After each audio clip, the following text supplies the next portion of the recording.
नमस्कार दोस्तों। Recently middle east के अंदर जो इनसिक्योरिटी बढ़ रही है वो और ज्यादा डेवलप होती हुई दिखाई दे रही है, क्योंकि सीरिया के अंदर जो सिविल वॉर हुआ उसके बाद यूएस बैक्ड फोर्सेस के ऊपर सीरिया में ही टर्की ने आक्रमण कर दिया है, क्योंकि यूएस और टर्की के बीच में आने वाले एडमिनिस्ट्रेशन को लेके सीरिया के अंदर कॉन्फ्लिक्ट चल रहा है, जिसके बाद ये जो इशू है ये यहाँ पर खत्म होता हुआ दिखाई नहीं दे रहा, बल्कि और बढ़ता हुआ दिखाई देगा। कैसे होगा उसे मैं शुभेंद्र चौहान डिटेल में आप लोगों के साथ में चर्चा करूंगा। बट उसके पहले आप लोग मेरे साथ में SRC10 टेलीग्राम ग्रुप के ऊपर जुड़ सकते हो।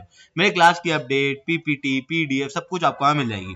यूपीएससी सीएससी की तैयारी करना है, इंडिया के टॉप एजुकेटर से अगर आप लोगों को ऑफलाइन क्लासेस के अंदर पढ़ना है तो आप लोगों के पास में अच्छा मौका है। अनअकैडमी अब केवल ऑनलाइन ही रहा है, अनअकैडमी अब ऑफलाइन भी आ चुका है। दिल्ली के करोल बाग, मुखर्जी नगर के अंदर, प्रयागराज के सिविल लाइन्स और बिहार के पटना के अंदर ऑलरेडी हमारे सेंटर्स खोले जा चुके हैं, जहां पर इंडिया के ये टॉप एजुकेटर्स आप लोगों को ऑफलाइन क्लासेस के अंदर कंप्रेहेंसिव यूपीएससी सीएससी की तैयारी कराएंगे।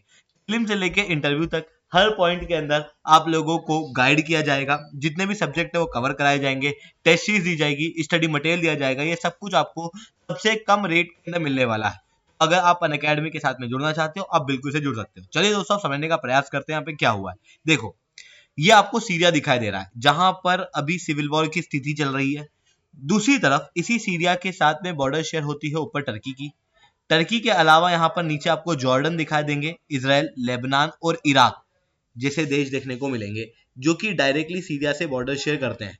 आप क्लियरली यहाँ पर देख सकते हो, जो ईस्ट कोस्ट है वहां पर आपको इराक दिखाई देगा, जो इधर आपको साउथ कोस्ट है वहां पर जॉर्डन दिखाई देगा, ऊपर नॉर्थ में टर्की दिखाई देगा, और यहां पर आपको इजराइल देखने को मिलेगा।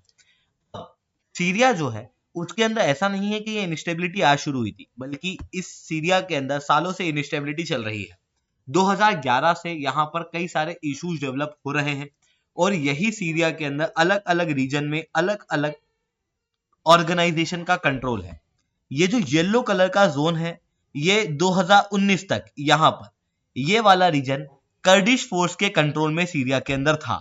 इवन कर्डिश फोर्स के कंट्रोल में ये वाला रीजन भी देखने को मिलता है।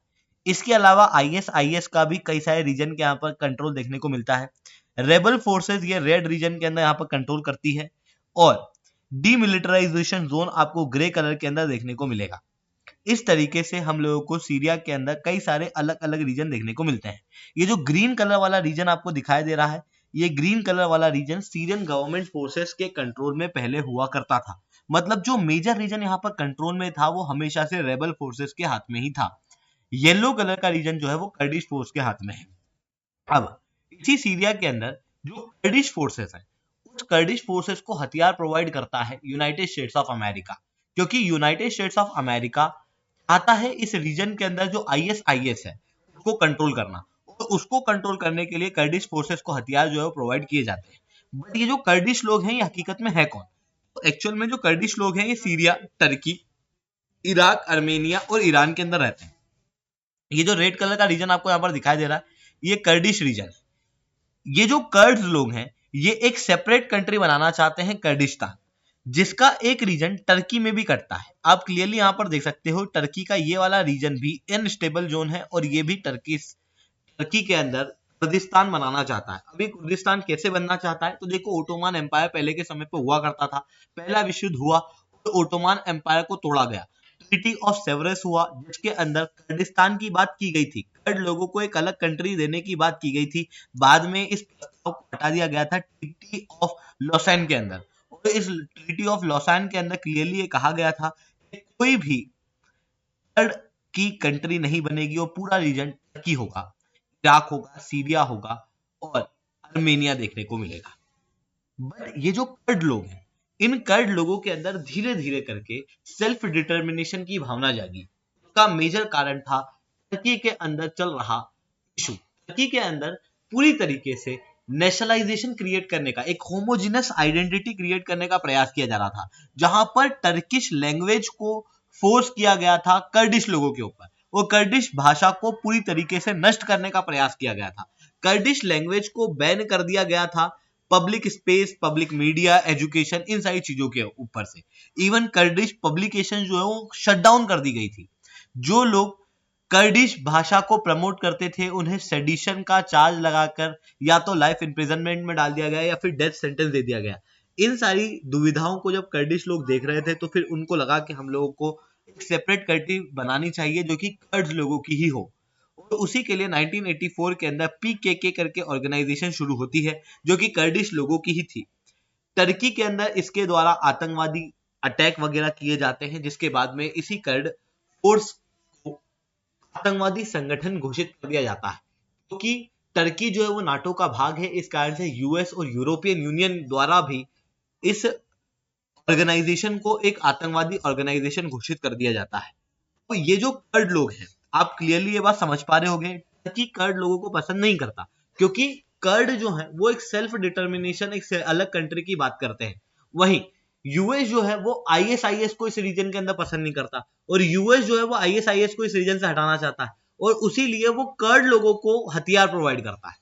क्योंकि वो यूएस कर्ड लोगों को हथियार प्रोवाइड करता है, तो यही कर्ड इन हथियारों का प्रयोग सीरिया में ना करते हुए टर्की के अंदर भी कर देते हैं, जिसके कारण से टर्की यूएस के साथ में बिल्कुल भी आसमंजस नहीं रखता कि भाई यूएस कर्ड लोगों को हथियार प्रोवाइड करे। इसी कारण से टर्की के द्वारा कर्ड लोगों को सीरिया के अंदर काउंटर करने के लिए कई सारी ऑर्गेनाइजेशन जैसे तहरीर अल शम करके ऑर्गेनाइजेशन बनाई गई, जो कि एक रिफॉर्म्ड अलकायदा जैसे ही है, और ये एक रेबल ग्रुप है जिसने अभी अभी सीरिया के अंदर गवर्नमेंट को टॉपल करने का प्रयास किया। इवन देखो आप यहां देखना, ये आपको टर्की दिखाई दे रहा है,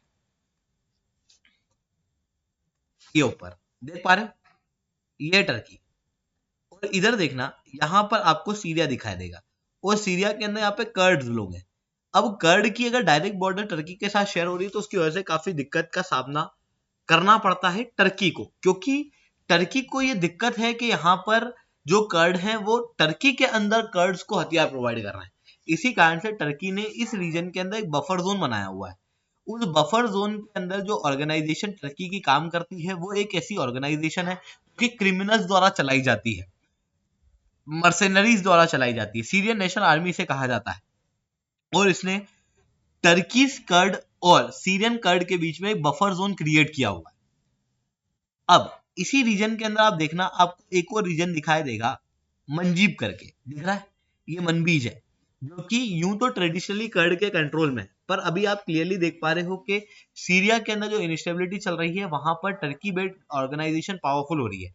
तो ऐसी कंडीशन में टर्की जो है वो इस रीजन के मैक्सिमम रीजन को कंट्रोल करना चाहता है और बफर जोन को और बढ़ाना चाहता है। इसी कारण से यूएस बैक्ड कर्डिश लोगों के ऊपर रिसेंटली मनबीज के अंदर टर्की के फोर्सेस द्वारा अटैक किया गया। तो ये चीजें यहाँ पर देखने को मिल रही है। आई होप ये सही बातें आपको समझ में आई होंगी। लेक्चर अच्छा लगा तो लाइक करना, लेक्चर बहुत अच्छा लगा और नीचे साथ स्टूडेंट कमेंट करना। यूपीएससी सीएससी की तैयारी करना, इंडिया के टॉप एजुकेटर से ऑफलाइन क्लास के अंदर पढ़ना है तो आप लोगों के पास में अच्छा मौका है। अनअकैडमी अब ऑनलाइन ही रहा है, अनअकैडमी अब ऑफलाइन भी आ चुका है, हमारे सेंटर्स ऑलरेडी खोले जा चुके हैं। ठीक है दोस्तों, आज के लिए इतना ही। That's all from my side. जय हिंद जय भारत।